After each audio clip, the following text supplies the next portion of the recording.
up? I got Naskin here with me. This ain't a diss song, but yeah, you know what it is. I'm a cheesehead, y'all niggas cheese whiz. Pittsburgh Steelers, that's nothing. That Super Bowl ring, that's nothing. Pull up in your town when you. Brian, when you have guys that have injury issues that might be candidates to return later in the year, so you have to carry those guys right week one. How does that complicate things in terms of there's other guys that you'd like to have that can play, but you have to carry those guys? Yeah, I mean it can be difficult. I think it depends on the player. It's kind of that short-term, long-term thing. So that can complicate things, but it's kind of happens every year. Do you think Oren's going to be one of those guys that's going to be out a while, or do you think he can play? Yeah, I'm not going to talk about the injuries or the length and things like that. But like I said, if they're core players here, obviously, we'd certainly like to give them the opportunity to come back if those things exist. Yes. Conceptually, though, would you like or have some input? I know as CBA discussions go on here to get some. Hey, can that change to a degree where you don't have to make those types of decisions with injured guys? Sure. I mean, that would be great. I mean, obviously other sports have different kinds of ways that they do it with, different kind of injured lists and things like that. So obviously it's changed over, the past, we started out, we didn't really have any way to bring those guys back. And then we had one, but you had to designate them ahead of time. And now we have two, and we don't have to designate it ahead of time. So it's changing, and certainly I would like to see it move forward. Our games, obviously injuries are a big part of it. So the ability to kind of keep your roster full and without sacrificing guys would be nice. I know the conversations are always happening, but when does the conversation start? Have they already started? They start on Friday morning. When do Yeah, no, I mean they're ongoing. You're kind of planning. Me and Matt talk every day, kind of about the roster. Our guys are our personnel staff and our coaching staff. Obviously, we're working through this the whole time. Me and Matt, over the past couple of weeks, have sat down and talked about it pretty significantly every day, and when things change and stuff. So, I think we'll have we'll get together sometime Friday morning and start that process. But it's been ongoing the whole time. Is there anything specific you want to see from guys that you are, really weighing pro and con, on Thursday night or? Yeah, no, I think there's a great opportunity every last preseason game. Every year that I've been here, there's things that have changed in that last preseason game that have kind of told us one thing or another, or maybe injuries. Not only for our team, but there's guys I think that have done things in that last preseason game that have ended up on other teams just because of their performances. So, and there's certainly guys that that we've gone out and gotten from other teams because of that last preseason game. So, it's an important game. It's a chance for our younger players to play more significantly than they have in some of the other games and a longer period of time. So, it'll factor in for sure. Does having a Thursday game change anything for you in terms of the personnel evaluation? A little bit. It really changes, maybe not as much as the evaluation as it does just the process, because our Sunday will really be kind of like a Wednesday practice, right? So I think it's 11 o'clock or so when we can actually start getting our practice squad formalized. So it'll change our process. I mean, the practice times and stuff may be a little later than they normally would be, just to make sure that we got a full squad and we're ready to go. But the evaluation process won't change, but kind of our first week of practice will change a little bit. You don't get a break on practice squad. They don't give you an extra hour or anything like that. No, it'd be nice. It'd be nice to get a jump on that, but I don't know if the other 30 teams would be all fired up about it. So where's your thoughts been on? Go ahead, Mark. Sorry. Where's your thoughts been on Dexter Williams, the running back, a guy you brought in? Have you seen Yep. from him? Do you want a little more? Yeah, you always want a little more. I thought Dexter's coming in. I think you've seen his growth since he first got here. Obviously, when you put the ball in his hands, he's got some dynamic stuff to him. I think there's a lot of things that maybe on our level are a little bit more important. The pass blocking, doing some of the little things, special teams wise, that he wasn't used to, but he's growing in that area. But every time we give him the ball, he seems to do something good with it. So he's got some stuff to him, and it'll be interesting this last game to see how he does. So Brian, if you claim somebody on waivers, normally that guy gets here, if you're lucky, Sunday night or Monday. Right. With Thursday game, it's almost impossible, right, for that guy to be able to play week one, I would think.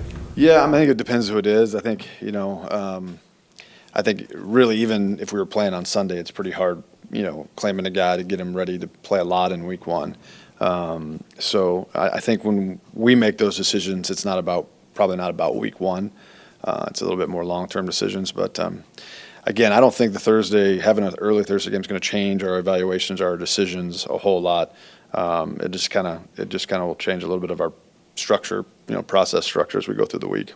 So long as like your anticipatory cut list from other teams, I'm just going to throw out a position, inside linebacker, for instance. I mean, Just randomly. how lengthy is that, and how would you kind of peruse those possibilities? Yeah, so we have a pro staff that's been working on this from before the camp started, to kind of get things lined up. Obviously, after 3 preseason games, 4 for a couple teams, we have a much better idea of where they're going with their rosters. There's always some surprises come, Friday and Saturday.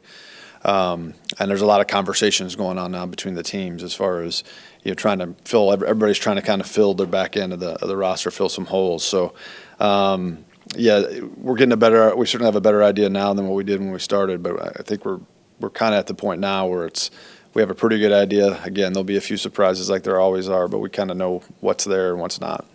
Tempted even to bite with a conditional pick trade, Yeah, I don't know about tempted is the right word. I think we're looking at all possibilities, and if it's the right guy, I'd have no issues doing that if it's the right player. How does a trade like when you did Morrison for Gutekunst, how does that come about? Is it 2 teams just fishing, or did they, one team says, hey, I got this guy, who do you got? Sure. So, it's the whole process kind of starts again with our pro scouts, and they're constantly talking to their teams. And each team kind of has a pro scout that has us, and those guys are talking about their rosters throughout the preseason. And, I think, in that case, they kind of had an interest in one of our guys. We had an interest in one of theirs, and it just seemed to work. But, those conversations are happening all the time. And then, as we, really this week, as you get closer into this week is when those things usually start to kind of come about. But it's a little bit of a delicate balance. You're looking to try to improve your team, but you also know one injury away changes your needs. So, to give away a player that you think can play because you think you might be a little heavy somewhere, all it takes is one preseason game to change that. So, but it's just part of it. Have you gotten what you wanted out of the kicking competition? Yeah, I think obviously, they've both done a really nice job. One, obviously Mason has a ton of experience, and I think Sam's done a nice job. I think everybody's seen his leg strength. I think he's probably proven that he can kick in this league. So I think they both done a nice job. They'll have a one more shot at it, Thursday night. And it's we haven't done that a lot around here, but to have 2 guys that you feel can kick in the NFL, it's a nice thing to have. You're still going to have both those guys kick on Yeah. Thursday. Have you What? discussed the possibility that one of them could be kicking against you the following Thursday? Those discussions have been had. Again, I think this time of year, you really, I think, learning from Ted, like you really got to focus on what's best for your team, and not worry too much about anything else. What's the best thing for you? But you think about all those things. How much does a experience weigh in with a guy like Crosby? I mean, you've had like 30 years of solid kicking around here. Mm-hmm. How difficult is it to turn a guy? Totally hypothetically, of course. Yeah, no, I mean, that experience matters, at all positions. I think, we always, in scouting, we always talk about, trying to predict future. Their past is the best predictor of that, so it does matter. And, for the young guys at all the positions on our team, they can't really, there's no way they can combat that, right? They just got to go out there and perform and make us feel more comfortable about moving on from guys who have a lot of experience. But, Mason has been a kind of a premier kicker in this league for a long time. Obviously, he's handled this stadium and this weather, and you can't ignore that stuff. What went wrong with Josh Jones? I don't know if anything went wrong with Josh. I think it might have not have been the best fit, but Josh is a talented player. We wish him the best. And I think we really tried to make it work here. Just kind of came to a point where it was time. We needed some bodies for this game, and obviously Josh hasn't been able to be out there, so it was time. From the fit thing, because Mike likes to play that dime linebacker so much, I mean, he would seem to be tailor-made for that. So what, I guess, fit-wise, what didn't fit? Yeah, again, I'm not going to go into it too much, but I think fits. It's not only your ability on the field, but I think it's in the organization as a whole. And like I said, we wish him well. I'm fond of Josh, and I think he's going to have a bright career in front of him. It'll be interesting where he ends up. You mentioned talking and working with Matt. Obviously, this is his first time going through a whole team. How much did you look back at the staffs he's been on, or what has that kind of been like? The offenses he's constructed, it's looked a little different, or been a part of, I should say, it's looked a little different than what the Packers, I guess, have done in the past. So what has that kind of been like with matching up how you guys have scouted teams versus how the offenses he's.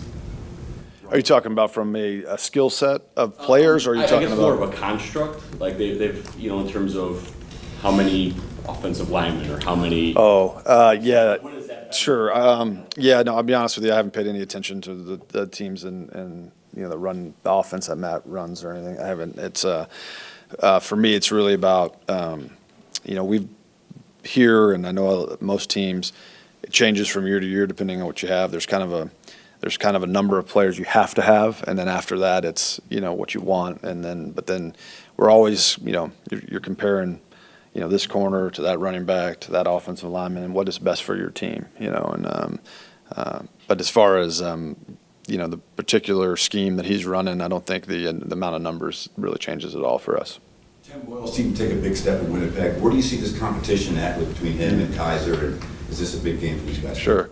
Yeah, no, I think obviously Tim had a really good night. He had an opportunity to kind of run with a different group than he had before, and he did a really nice job. I think it's really close. I think both guys have done a good job. They've both progressed. They've both gotten better. So it's again, I think they're young, improving quarterbacks, and this will be another step Thursday night. A few more, please. Hey, Brian, last year you guys ended up signing Tony Brown with the practice squad after he got cut by the Chargers. How long did you guys have your eye on him? And when you're going about that process, what's kind of the philosophy with trying to find a guy from maybe a different team that could fit, once all the dust settles? Yeah, I mean, obviously, the scouting begins when they're in college, right? So, and it just kind of carries over throughout. So, with Tony, it's like anything. We obviously knew him coming out of Alabama. Coming into the preseason, our guys pro scouts tracked him. Then all of a sudden, when he was made available, then it made sense for us. But our pro staff does a great job of scouting all these. It's a really tough time for those guys time-wise, because there's basically 4 weeks and you're trying to scout the entire National Football League, a 90-man roster. So they do a really good job of kind of taking the baton from our college guys and all the information that they've dug up on a lot of these younger players, and then carrying it through these 4 weeks, so that when we get down to this week and next week, we can make the right decisions.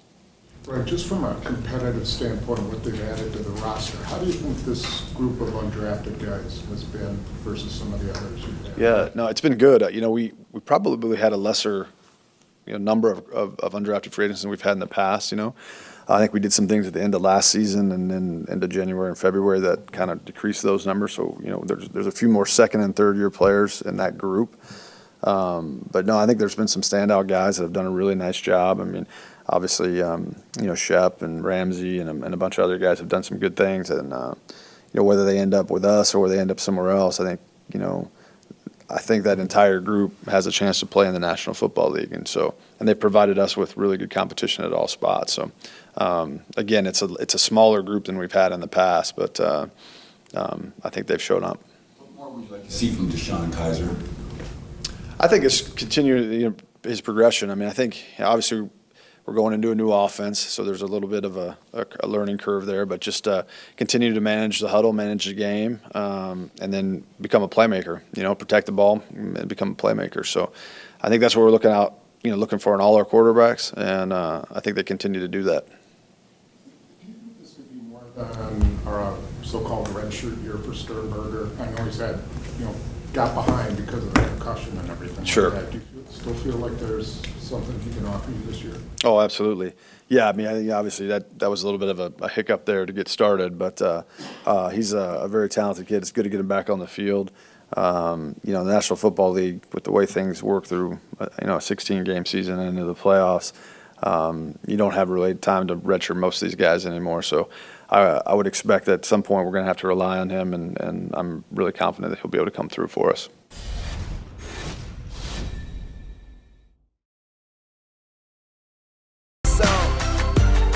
I just love my team.